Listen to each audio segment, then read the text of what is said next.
Nk'uko bisanzwe ndagusuhuje nkwifuriza kugubwa neza, wowe unteze amatwi ndetse nawe uzanyumva mu nyuma, ngushimira umwanya n'igihe wihaye kugira ngo wumve bimwe ku gitabo gitangaje Bibiliya.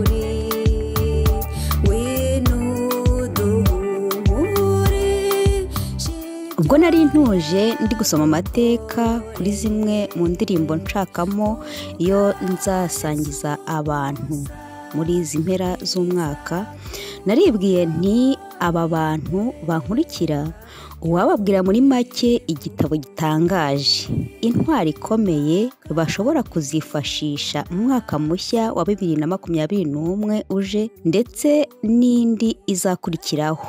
Umwanzuro ufatwa utyo, niyo mpamvu nkurarikiye gukurikira iki kiganiro kuri Bibiliya. Ikaze.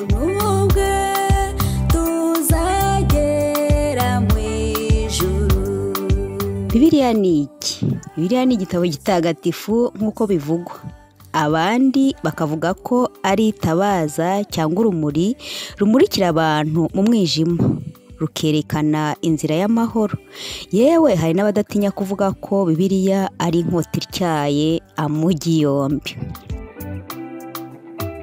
Gusa nanjye icyo ntashidikanya nuko Bibiliya ari igitabo cyiza, igitabo usangamo ibisubizo by'ibibazo byose wakwibaza muri iyi si.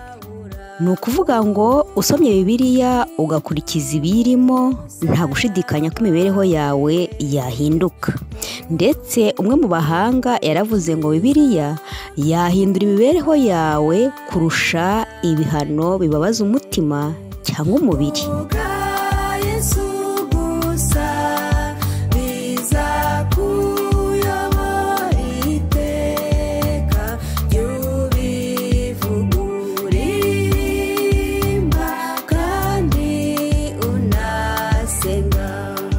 Dore impamvu eshanu nyamukuru Bibiliya itandukanye n'ibindi bitabo. Aha ndifashisha Bibiliya yera gusa. Impamvu ya mbere, Bibiliya ni igitabo gitangaje, gikomeye kandi cyanditswe mbere y'ibindi tubona biriho ubu, kuko yasohotse mu ishapiro bwa mbere mu mwaka w'1450. Impamvu ya kabiri, Bibiliya si igitabo kimwe, ahubwo Bibiliya ni ibitabo byinshi, aho Bibiliya yera igizwe n'ibitabo 66, ni ukuvuga 39 mu isezerano rya kera ndetse na 27 mu isezerano rishya.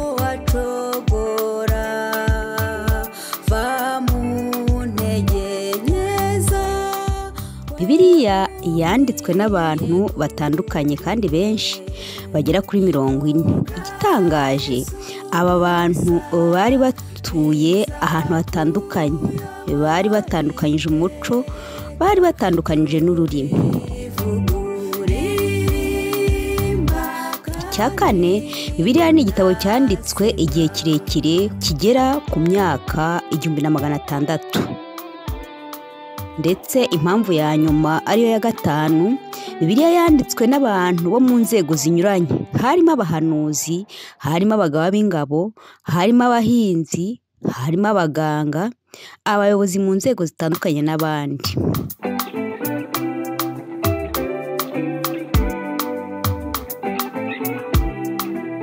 Ese Bibiliya yanditswe gute? Twifashishije agatabo kitwa Katikisimu gakoreshwa n'idini rya Kiliziya Gatolika, uzasangamo ikibazo kibaza ngo Bibiliya yanditswe n'abande? Igisubizo kiragira kiti Bibiliya yanditswe n'abahanuzi n'intumwa bamurikiwe na Roho Mutagatifu. Ibyo tukabishimangiza isomo riri mu Byahishuwe igice cya mbere umurongo wa 1 kugeza ku wa 3, rigaragaza uko shene yabaga imeze. Havuga muri make ukuntu Imana Data yahaga ubutumwa Yesu Kristo akabuha marayika, marayika nawe akabuha umuhanuzi nawe akandika, bityo natwe ubuhanuzi butugeraho gutya. dore muri make uko Bibiliya yera iteye nk'igitabo.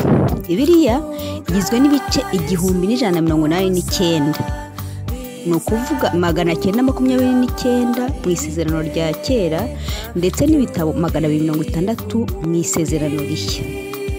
Iyi Bibiliya ifite imirongo 31,173, ni ukuvuga imirongo 23,214 isezerano rya kera ndetse n'7,959 mu isezerano rishya.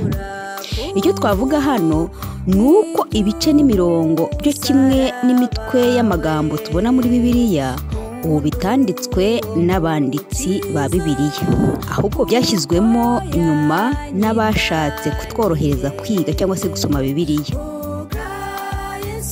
Ni nayo mpamvu bihindagurika muri Bibiliya zimwe na zimwe.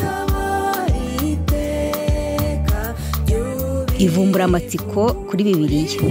Igitabo cyo hagati na hagati mu isezerano rya kera ni Imigani, naho igitabo cyo hagati na hagati mu isezerano rishya ni urwandiko rwa kabiri rw'Abatesaloniki. Hanyuma igice cyo hagati na hagati mu isezerano rya kera ni Yobu igice cya 9, naho igice cyo hagati na hagati mu isezerano rishya ni Abaroma igice cya 13 ndetse n'icya 14. Igice cyo hagati muri Bibiliya yose kandi kigufi ni Zaburi y'117.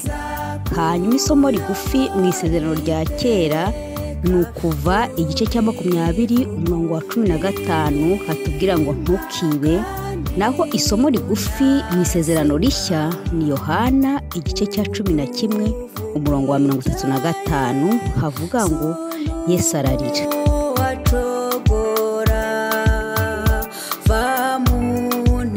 Ese uwakubaza Bibiliya mu magambo make wamubwira ngo iki?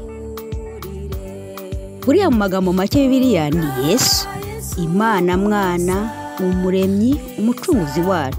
Ugiye kumbaza uti ni gute Bibiliya cyangwa igitabo bihinduka Yesu Kristo Umucunguzi? Igisubizo nta kindi. Iyo urebye mu isezerano rya kera Bibiliya itubwira Mesiya, Umucunguzi uzaza kuducungura. Wagera mu isezerano rishya tukahasanga Yesu Kristo Mesiya waje kuducungura. Ndetse n'ikimenyimenyi umurongo ubanza n'uheruka muri Bibiliya urasanga ivuga ibya Yesu.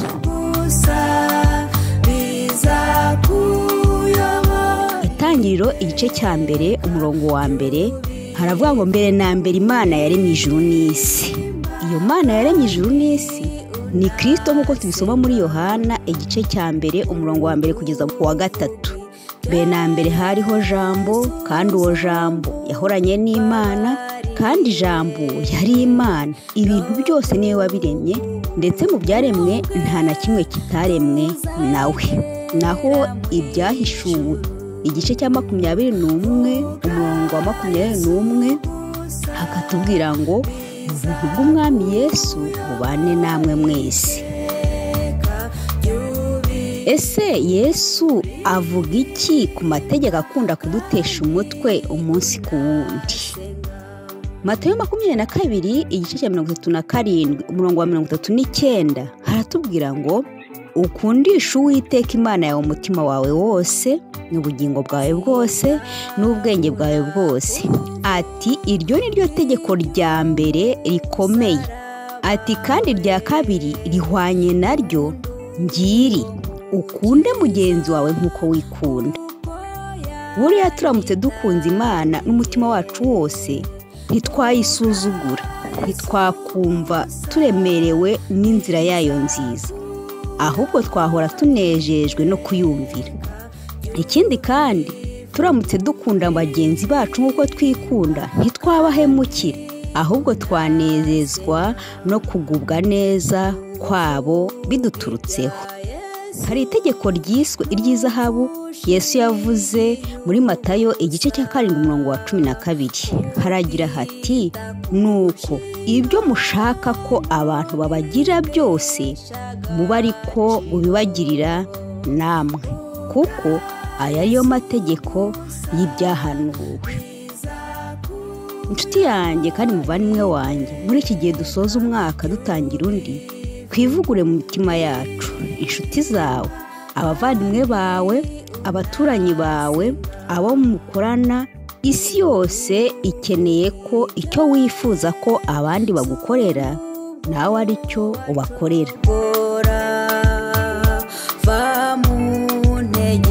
Nta gushidikanya uramutse ugambiriye kugirira neza mugenzi wawe n'undi gutyo, bwaba ari ubutumwa bw'amahoro muri ibi bihe by'akaga k'indwara z'ibyorezo turimo bitatworoheye.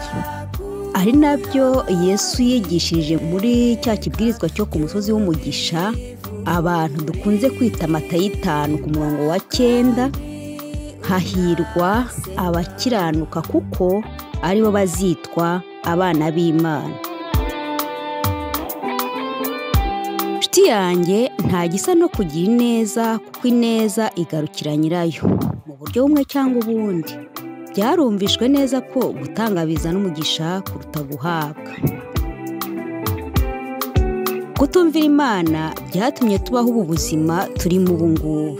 Nimureke uyu mwaka wa 2022 utubere intangiriro zo kumvira ijwi ry'Imana. Umunsi umwe umubyeyi yahamagaye umwana we muri jardin hanze ari gukina n'abandi, ati ngwino nkubwire. Umwana akajya asubiza ati ndaje mama. Nyina akongera agahamagara umwana ati ndaje uretse gato, gutyo kugeza ubwo ku munota wa nyuma yaje yirukanka kwitaba mama wiwe, yikubita hasi afite umuvuduko uri hejuru, avunika umugongo ubutazakira iyo mvune.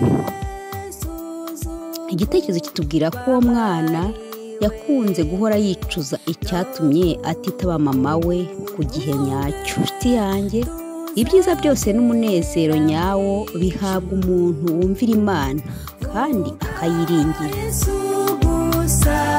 Izi ntambara, izi ndwara z'ibyorezo byose biterwa n'uko dusuzugura Imana, aho kwanga icyaha twebwe ahubwo tukangana ubwacu.